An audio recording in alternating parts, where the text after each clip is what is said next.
નમસ્કાર મિત્રો, હું અને તમે બધા જાણીએ છીએ કે આપણા ભારત દેશનું રાષ્ટ્રીય પ્રાણી વાઘ છે અને આપણે બધા એ પણ જાણીએ છીએ કે આ વાઘની પ્રજાતિ ધરતી પરથી ધીરે ધીરે લુપ્ત થતી જાય છે।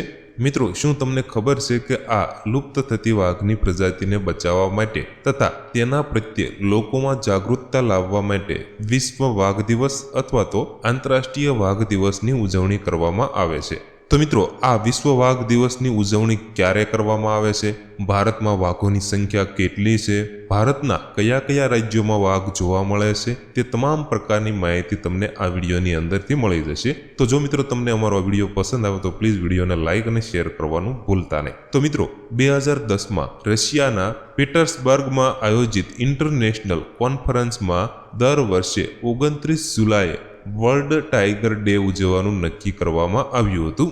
આ આંતરરાષ્ટ્રીય પરિષદમાં વાઘની વસ્તી ધરાવતા 13 દેશોએ ભાગ લીધો હતો અને 2022 સુધીમાં વાઘની સંખ્યાને બમણી કરવાનો લક્ષ્યાંક આપવામાં આવ્યો હતો।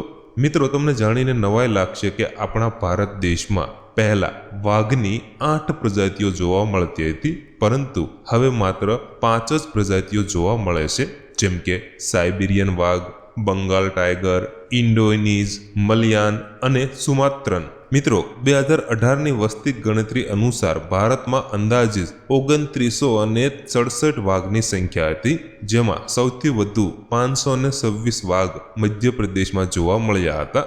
ભારતમાં મધ્યપ્રદેશ, કર્ણાટક, ઉત્તરાખંડ, મહારાષ્ટ્ર, તમિલનાડુ, આસામ, કેરળ, ઉત્તર પ્રદેશ, રાજસ્થાન, પશ્ચિમ બંગાળ, આંધ્રપ્રદેશ, બિહાર, અરુણાચલ પ્રદેશ, ઓડિશા, છત્તીસગઢ, ઝારખંડ અને ગોવા રાજ્યમાં વાઘ જોવા મળે છે। તો મિત્રો, ફરી વખત જણાવું કે જો તમને અમારો આ વિડીયો પસંદ આવ્યો હોય તો પ્લીઝ વિડીયોને લાઇક અને શેર કરવાનું ભૂલતા નહીં।